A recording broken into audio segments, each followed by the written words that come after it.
I'm Vinnie Politan. The subject of my investigation is the drama playing out in real time in Tucson.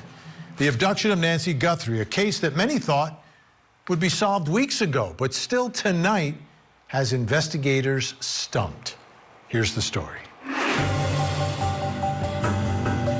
She raised strong daughters, including Savannah Guthrie, host of NBC's Today Show. But in her own home, Nancy Guthrie now stands at the center of a chilling mystery. The 84-year-old was last seen late Saturday night, January 31st. By Sunday morning, she had vanished. Her family found the house disturbed and called authorities. Investigators quickly shifted from missing person search to suspected abduction. Blood identified as Nancy's was found outside, and detectives revealed that digital monitoring tied to her pacemaker and home security systems were disabled overnight. Then came the big reveal. A masked individual caught on camera outside her home in the dark, armed, deliberate. Ransom letters also surfaced, though their authenticity has not been confirmed by investigators. The investigation is scaling back while thousands of tips continue to pour in, and Nancy remains missing.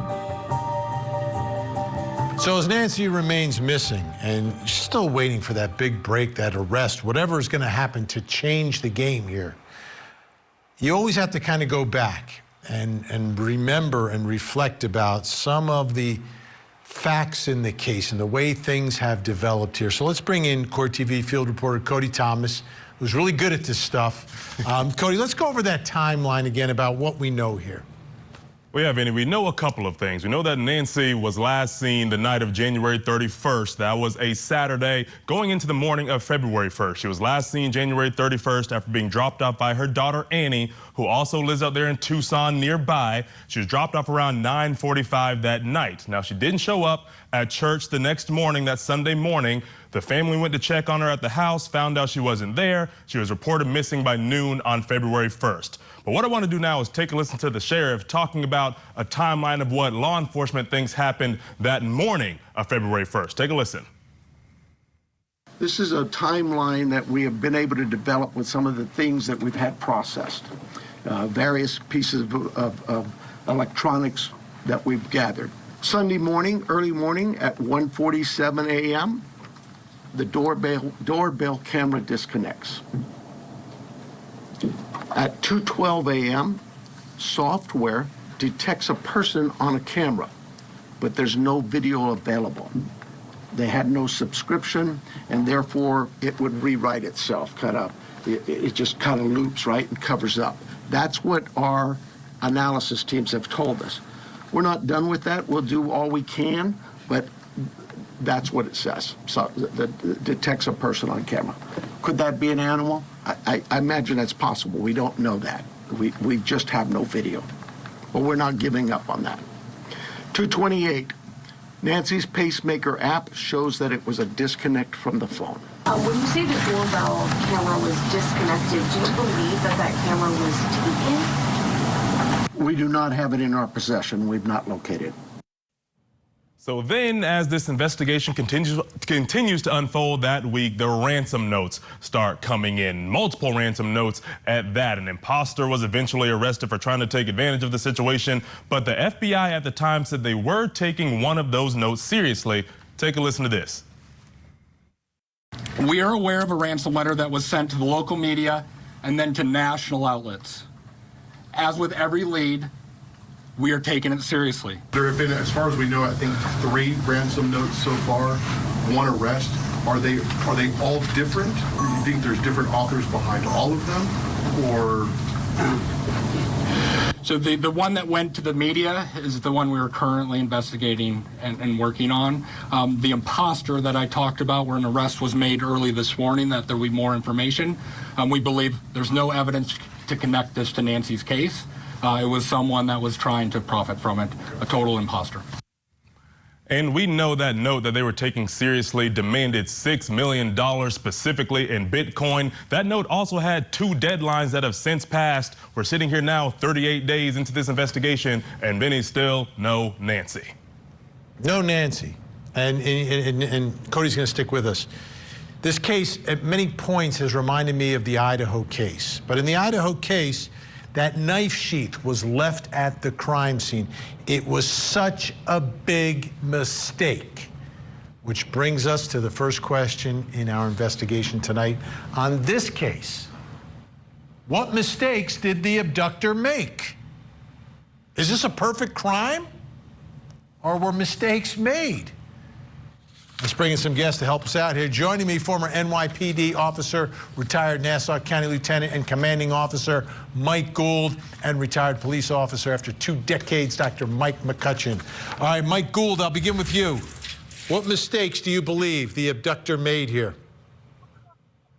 Well, Vinnie, thus far, he hasn't made any mistakes because he's not apprehended. He's not a person of interest as far as we know. I'm hoping deeply that law enforcement is withholding things and they know more than the sheriff, who I've been heavily critical of from the very beginning, of giving ambiguous and conflicting information and pouring fuel on the fire of conspiracy theories. So right now, all leads have to be done, but you know, we can't chase shadows. We can't go to, we looked at this glove that resembled the glove on the video.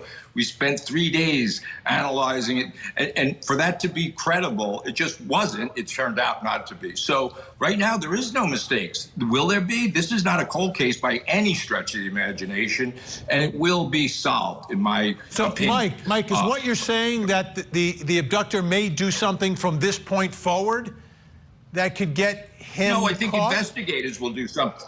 Investigators from this point forward will come up with evidence, and there's thousands of bits of evidence that's still. So again, it's not a cold case. They have thousands of bits of evidence, but it's again, historically, crimes of this nature aren't solved in 5 weeks. We were just led down again back to the sheriff.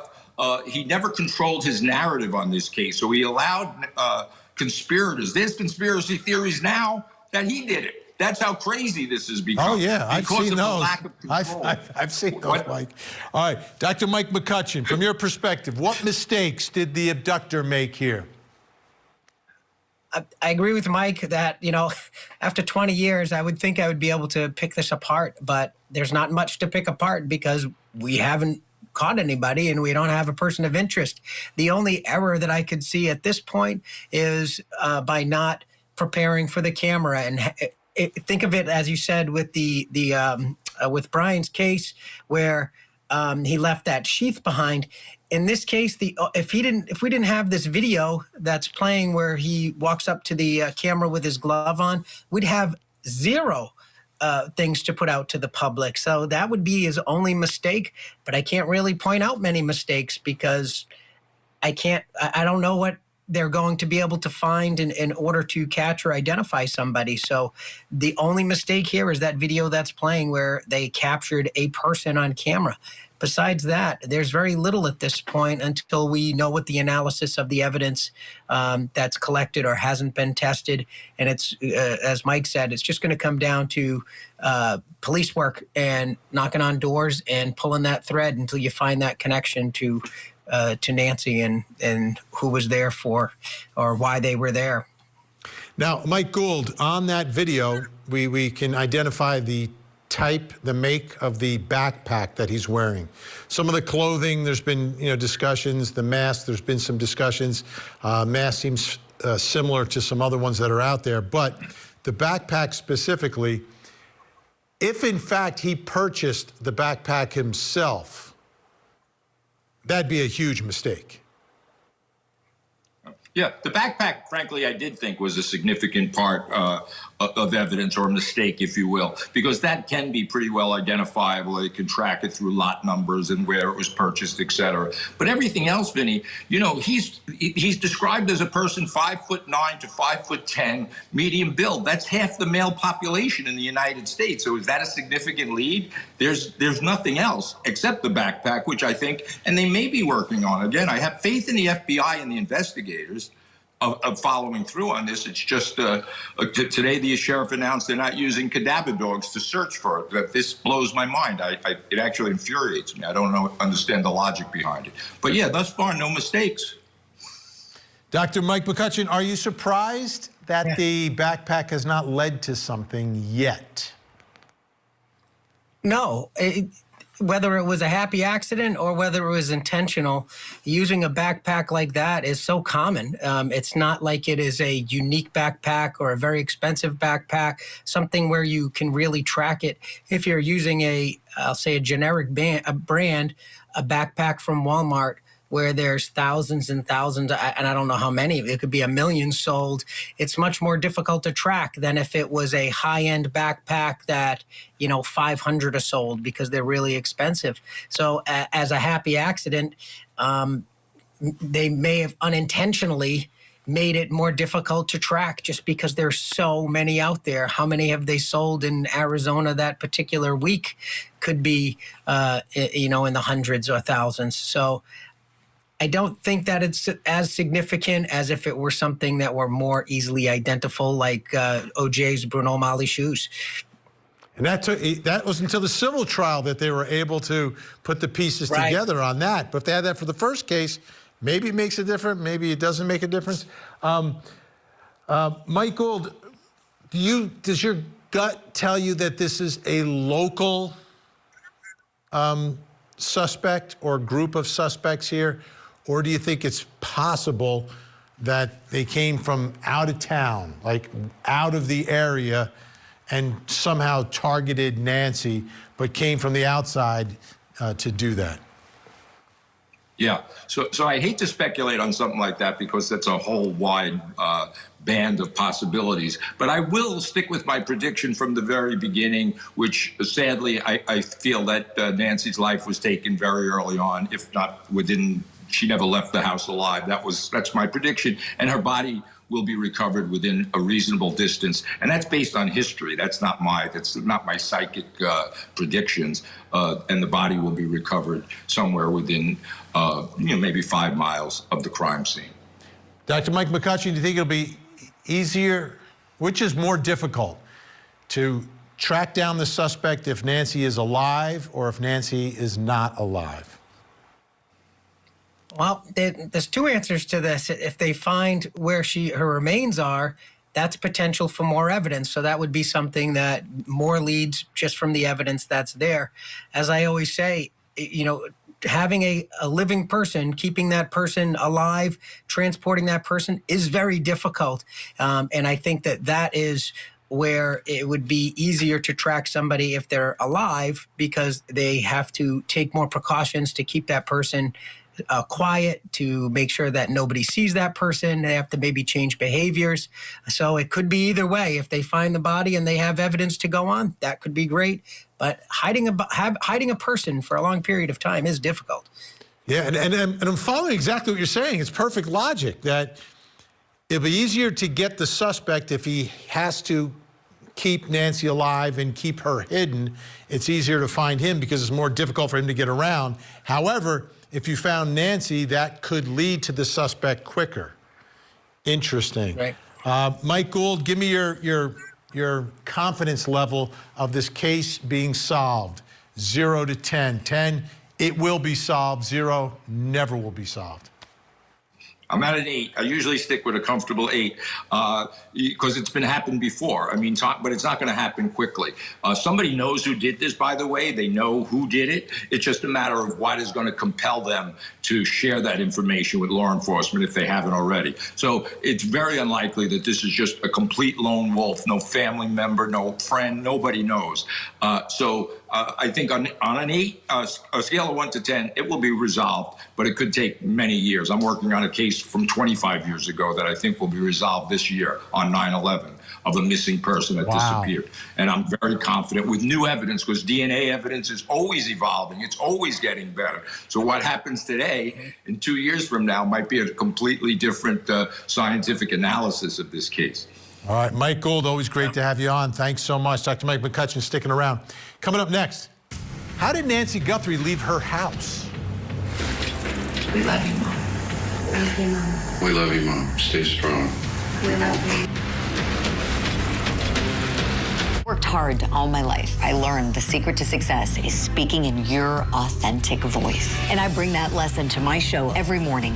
Opening Statements with Julie Grant. Weekday mornings at 8, 7 Central. Only on Court TV. These are the cases that captivated the world.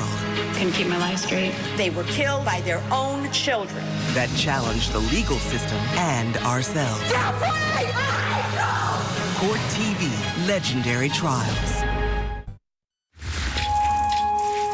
Potential units copy ATO.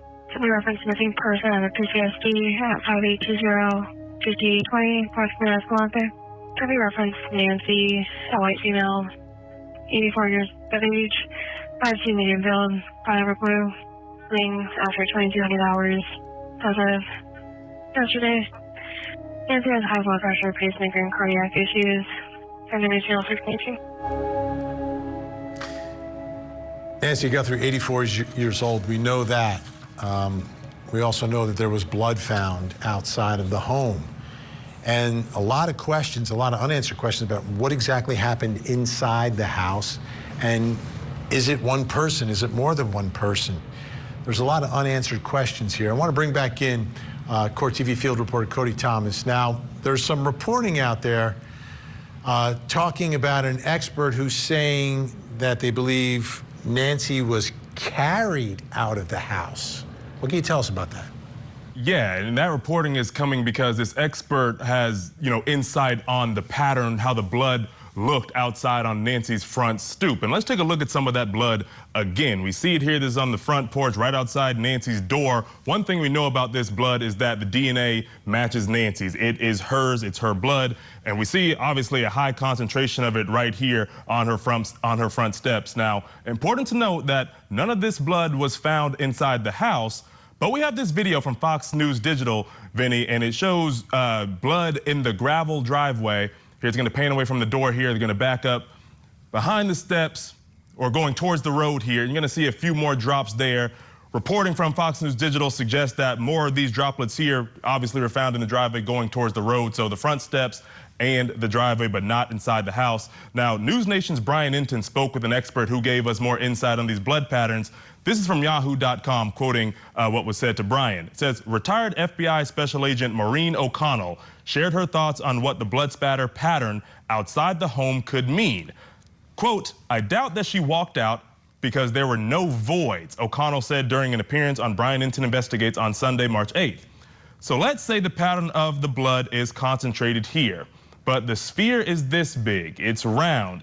You would have a void here from 1 foot or from another foot or from something. There don't appear to be any voids. The fact that there was no break in the blood spatter pattern suggests that Nancy, who's 84 years old, didn't walk out of her house on her own, according to O'Connell. And Vinny, what we also know about Nancy, aside from her old age, is that it was reported that, she couldn't walk more than 50 yards without having to stop. So physically, this kind of checks out. It does. It could be consistent with what was happening. And does that mean one person? Does it mean more than one person? Brings us to the next question in our investigation. How did Nancy Guthrie leave her house? Joining me, private investigator, search and rescue pilot, ground searcher Steve Fisher, and still with us, retired police officer Dr. Mike McCutcheon. All right, Steve, what are your thoughts here on how she got out of that house? So I kind of disagree, but I'm no expert in blood, spatter analysis. But if she was being carried, and especially if she wasn't alive, immediately after death, the body goes into primary flaccidity, so all the muscles relax. And I just think if you were carrying somebody out, their limbs or wherever they're bleeding from would be swinging with you, and those look like somebody's stationary there, like they just came out that door and paused for whatever reason. You don't really see tails on the blood drops.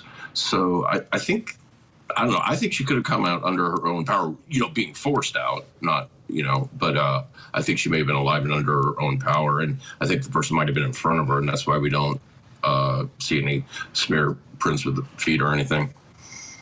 Dr. Mike McCutcheon, what is the scene telling you about how Nancy may have been removed from that home? Yeah, I agree, in part. So it's tough to tell with a blood stain if someone was carried or not, because blood is going to fall whether you are being carried or whether you're walking. So when the expert was saying that there may be a void, yeah, that's possible. Or if she's just stood there for a minute bleeding and it's hitting the pavement, if she stood up on her own power, that could form. Again, it doesn't necessarily mean that she was carried. However, I do think that for someone with limited mobility, for her to be able to walk out on her own, and again, I'm just going by what has been reported about her limited mobility. So I think she may have been carried out because of that, not so much because of specifically from the blood stain. It is interesting that what you can tell is there's a blood trail from there. Why did they pause there? Like that's what's an interesting thing. Something happened at that spot right there, and the reason why they paused at that situation or that time frame is unclear, because the other one is a drip trail. That's very normal. So that's more curious to me, but I'm not sure she went out on her own, only because of her limited mobility. Yeah. Steve, the other part of this is we know that the camera was removed, right? Like it was there, the masked guy, the camera's there, and then it's removed and there's no video of Nancy exiting the house. So put that into the mix here in her removal from the home. What do you think is the dynamic? What is going on here? Well, you know, both things could actually be true about the being carried in her own power. She may have answered the door, and that's why we see the pause pattern there, and she gets kind of smacked right there, and then is taken. You probably would have seen a little bit, maybe more blood pooling, but I don't understand why. Because I don't think they could have gotten through that metal security door. I think they had to have gone through the back if she didn't answer the door. So I don't understand why he approached that camera in the first place if he cased this place out first. So it's very confusing. I could see them exiting through the front and then take the camera off from behind. Then you don't have this issue that he has of being seen. But the whole thing just doesn't make much sense. But although it's worked, so yeah, we haven't found him. It has worked. Dr. Mike McCutcheon, how do you think the removal was done here? I do know that when you look at that driveway, it's one of those like horseshoe type of driveways where you can kind of circle in front of the house to the walkway to a certain extent. Do you think the car was pulled up and waiting, and then the exit? Is it one guy pulling the car up? Is that why they got rid of the camera? Because you would have seen the car pulling up. The whole removing her from the house seems to be very involved to the point of not being detected at all here. Yes, and I just thought of this while you were describing the last segment, and I was saying, well, why would they pause there? Like, what happened there? That could be very well the pause where they say, what are we going to do about this camera? And they say, well, wait a minute. Let me you stay here for a second. I got to take this camera, and whether they break it off or take it. But that could be the pause while they're removing that camera is very possible. But yes, I do think that there's more than one person because, again, her limited mobility. And even if she was leaving on her own or not, if they were carrying her, you're not going to be able to do that for a long length of driveway. So there had to be a car that pulled up there. And if that person's in the house we saw on the camera, someone else had to be in the car to pull it up in the driveway where we see the drip trail end, that blood trail end. All right, Dr. Mike McCutcheon, great to have you. Thank you so much. Steve Fisher's going to stick around. Still to come, was the abductor previously at Nancy Guthrie's house?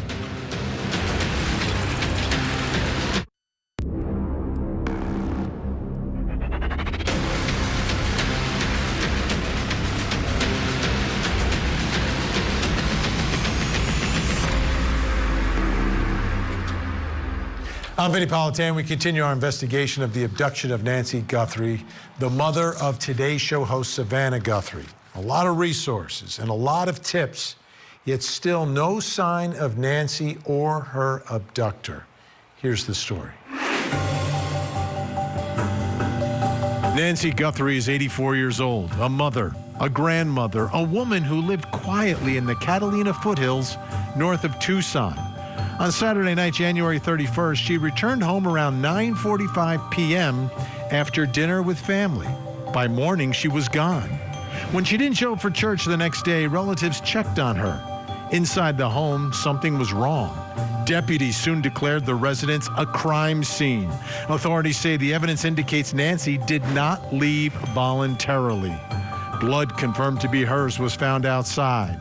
Then came the twist. Surveillance video captured a masked figure on her porch during the night, reportedly carrying a backpack and what appeared to be a gun. Security systems were disabled. Now the investigation is scaling back, yet still no suspect has been named, no proof of life released, and the nation watches, waiting for the next break. And we're still waiting, and still waiting. But there have been different points in this investigation when law enforcement has said something, or we've come across a piece of evidence or a new lead or a new video, when all of a sudden there was a lot of interest. Let's bring back in Court TV field reporter Cody Thomas. Cody, earlier in this investigation, law enforcement was asking people about January 11th. And I thought that was really interesting that they picked that very specific day. What do we know about that date? Yeah, it was a day that law enforcement had a strong focus on very early on in the investigation. And in fact, law enforcement was specifically requesting any available video footage from that day. The Pima County Sheriff's Department put out this statement back then. They say, quote, investigators are requesting all video footage that includes vehicles, vehicle traffic, people or pedestrians, and anything neighbors deem out of the ordinary or important to our investigation from January 1st, 2026 to February 2nd, 2026. An alert was just sent via Neighbors app to users within a 2-mile radius of Nancy Guthrie's residence near East Skyline Drive and North Campbell Avenue. And then this reporting here is from TMZ. They say, quote, the authorities specifically want to view video from January 11th between 9 p.m. and midnight and from January 31st between 9:30 a.m. and 11 a.m. So what's the whole deal about this January 11th? Well, a woman in the neighborhood spoke to News Nation about that day specifically. She told them, quote, a neighbor of missing 84-year-old Nancy Guthrie told News Nation she saw a suspicious man in the area weeks before Guthrie's disappearance. The neighbor said she saw a man acting strangely, heading toward Guthrie's home sometime around January 11th, a date for which the FBI is seeking doorbell camera footage from neighbors. I'm getting ready in the morning, and I saw him out there, so I couldn't make out his face. He was in kind of street clothes, not shoes that you'd walk in, and he had a baseball hat really low, and he was kind of hunched over, and he was kind of looking around, and he just didn't fit, this woman told News Nation. Now, Vinny, we've seen the video of the suspect, of course, on the doorbell video, and we've also seen this image here of the suspect without the backpack, without the gun, on an unknown day. And it's still unclear as to what day this actually was here. Some reporting said it was from the morning Nancy went missing.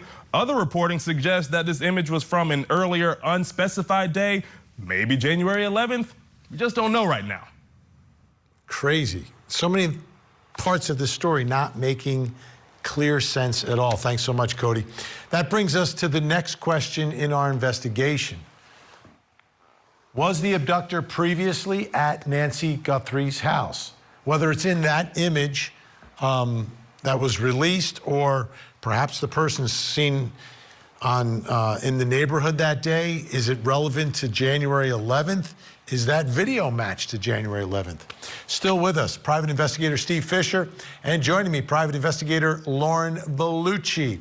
All right, Steve, what are your thoughts here? Do you believe the abductor was previously at Nancy's house? I do, 100%. You know, by the lighting, you can tell, you know, on January, well, on the 31st, it was, the moon was at like 97% and it was above the horizon. And, you know, on the 11th, where I think the other one's from, it was only at 30% and below the horizon.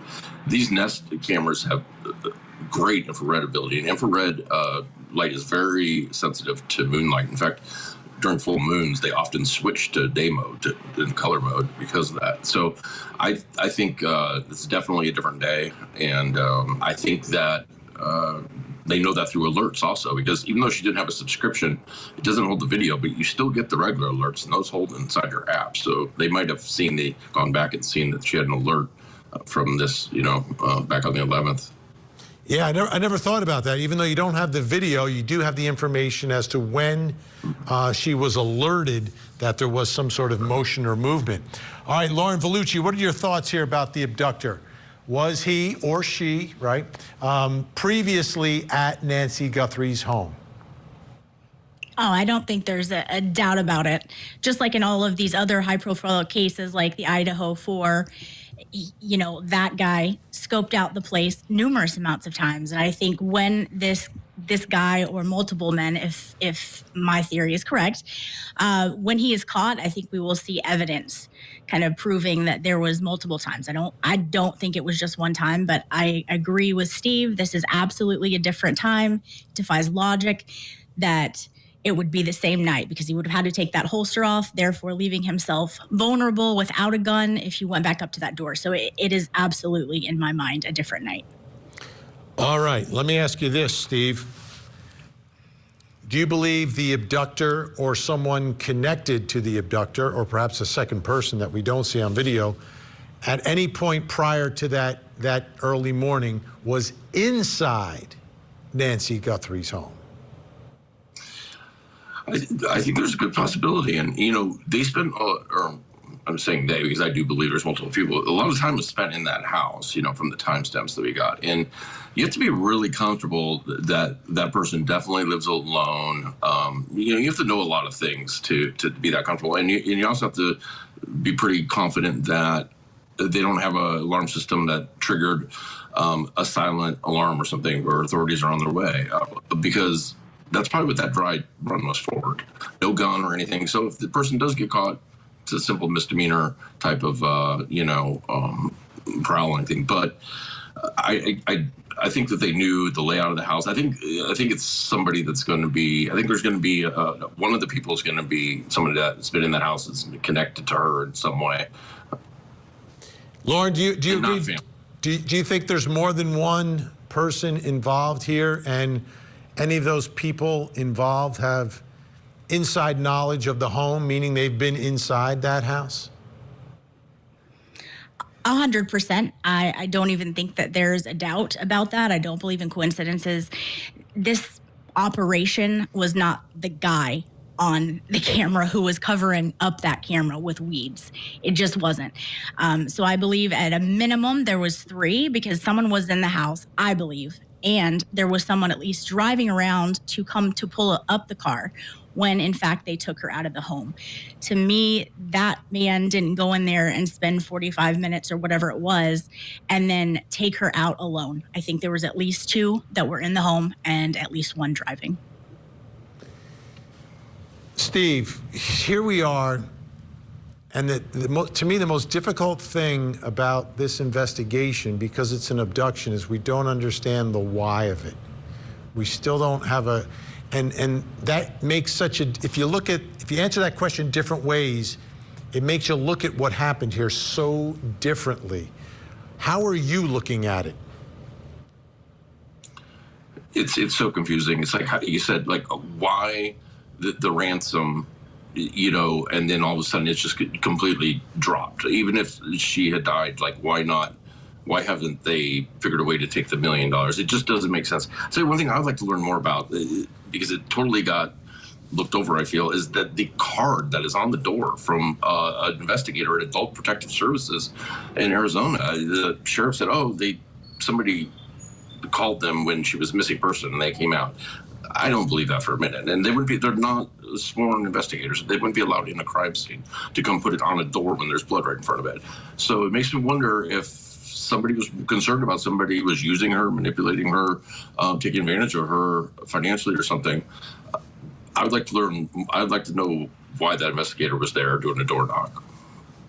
Steve Fisher, always great to have you on the program. Thanks so much. Lauren Vellucci is going to stick around. Coming up next, at what point can the family go back to normal life? We will not rest. Your children will not rest. This is the story of the Richins. Eric, a father of 3, met an untimely end, and Corey, his widow, wrote a children's book on grief. She's also charged now with his murder. He was faced with betrayal and terror. I know her innocence. Is their story a tragic romance? Or a twisted tale of grief? The truth will come out. The Grief Author Murder Trial. Live coverage weekday mornings, 8, 7 Central on Court TV. Mommy, if you are hearing this, you are a strong woman. You are God's precious daughter, Nancy. We believe and know that even in this valley, He is with you. This has been absolutely brutal for Savannah and her sister and her brother and the family. Let's get back to Court TV field reporter Cody Thomas. And Cody, we know that Savannah was seen back in New York. What sort of details do we know? Yeah, Vinny, we know she's made her way back to the Big Apple. She's been seen around town with her husband. We have images here from TMZ, and TMZ reports in these images, Savannah Guthrie was putting on a brave face in the New York chill, stepping out as the desperate search for her mom, Nancy Guthrie, stretches into the 6th week since she was last seen. The Today Show anchor was spotted Sunday in the Big Apple with husband Michael Feldman and their son Charles. And Vinny, we also have some insight into Savannah's status with the Today Show. We have these images here of her visiting her colleagues at the Today Show studios a few days ago. And People.com reports, quote, on March 5th, a Today spokesperson confirmed in a statement that Savannah stopped by the studio this morning to be with and thank her Today colleagues. While she plans to return to the show on air, she remains focused right now, supporting her family and working to help bring Nancy home. Guthrie's return does not have a date. And Vinny, I can't even imagine what it's like to even slightly have the thought of returning to work when your mother's been missing for well over a month now. It's just insane to think about. It absolutely is. Cody, thanks so much for all your help tonight. And then there is her brother Cameron. We know he lives on the East Coast as well. And then there's Annie, who lives very close to her mother's house. So she's still, you know, even when she goes home, she's still in the middle of all of this. And all of that brings us to the next question in our investigation, the final one this hour. At what point can the family go back to normal life? Joining me, author and nationally certified mental health clinician who specializes in trauma, child abuse, and neglect, Sharonda Brown, and still with me, private investigator Lauren Vellucci. All right, Sharonda, when I say normal life, like I know it'll never be the same as it was, but some sense of normalcy where you can go to work and every moment and every thought you have isn't about, oh my goodness, you know, what happened to my mom? Like, what will it take? At what point do you think the family will be able to get back to some sense of normalcy? Ideally, there is no time frame on when you should go to this new life, because that's what it's called after you've had a traumatic event where you're experiencing grief. At some point, you have to decide that it's time to at least try to live. And actually, that's really where healing begins, is when you begin to have a sense of that normalcy, where you do go back to work and you do surround yourself with your support systems. I always tell people the real grief happens when the calls stop coming and when the people stop showing up, because that's when silence hits. So it's important to then get into the groove of what does life look like now that things have changed for me. So I think the most important thing is trying to get back to a space where you can go to work and you can be around friends and family. And so it's going to be tough just living in your personal life regularly when you're not getting the calls from your loved one or you're not having the visits with your loved one. So you need as much normalcy as possible. And I don't think a time frame should be placed on that. But I do think that 30 to 45 days is probably a good time to begin some sense of normalcy. You know, it's interesting what you said, just kind of like reminded me, you know, when you lose someone close to you, there's everything around it, like what happened, dealing with that. Then there's, you know, you're making the arrangements, and then you're getting all the calls and you're telling the stories.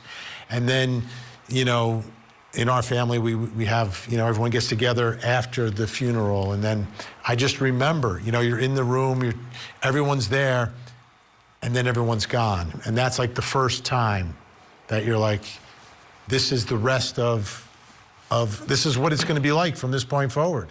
Like, there's all the commotion and everything, which is what they're going through. But at some point, you're right, you're going to have that moment of quiet where you're alone, and then you've got to get to that next spot. Lauren, this is going to be difficult because, when you listen to what they're saying not until they have an answer, but we know from covering these stories, from investigating these cases, that sometimes that answer doesn't come for a long time. Yeah, Vinnie, and I think this is one of those cases that the answer isn't going to come tomorrow, next week, or even next month. So as the doctor mentioned, it is really, I think, healthy for Savannah to be able to go back there, be around her support system of her husband, the children, and her family at the Today Show. I think it will be a little easier maybe for her because she doesn't have that constant reminder of those things and the sights and sounds like her sister will, who lives in that area. But having self-care and hopefully counseling and therapy and things like that for herself, for her family, will help them get through this. But there really is no time to actually move on. In many of these cases where I work with families who are missing a loved one, that time never comes. Yeah. Sharonda, the other part of this, for Savannah, is used to the spotlight and the attention, and that may be a bit of a blessing in this story. But her sister Annie and Tommaso were never public figures, and they now will be from this point forward. How much more difficult will that make it for them? Because they live out there, and people, when they walk to a restaurant or wherever they go, people are going to notice them. Like, it already happened with Savannah, for the last 20 years. But how about for Annie and her husband? It's definitely going to be a new life for sure. And if you're used to the quiet life, there's going to be some anxiety associated with being in the public eye, especially for those who have deemed you guilty or said you have something to do with it. So they're going to be having to face things from all angles, those who are going to be supportive of their grief and those who are going to be not supportive of their grief. So that's going to make it harder, which is why they should be intentional about surrounding themselves with people who do love them and people who do care for them, and not be in those spaces where they have to watch their backs or they don't know what's coming next. That's going to be a challenge for them if they are more in a space where they're not used to all that attention or used to people being in their space. It's going to be crucial for them to be able to just be in spaces that they're familiar with and be around people they're familiar with to get through this, because the anxiety along with the grief can also be very traumatic in itself. Yeah, and then the world we live in, right? Social media. I can't imagine even opening up any of those apps, being in the situation that they are in now and will be in for quite some time. Sharonda Brown, thank you so much. Your insight is incredible. Thank you. Lauren Vellucci, one of the usual suspects here on the program, thank you so much as well. All right, I'm absolutely stunned that this case has not been solved, especially after that doorbell camera video was found by Google. The man behind the mask doesn't strike me as a criminal genius yet. He has stumped hundreds of investigators from Pima County and the FBI. It makes me wonder if this is beginner's luck or if it's not his first rodeo. I'm Vinnie Politan. We'll keep digging for answers as the investigation continues.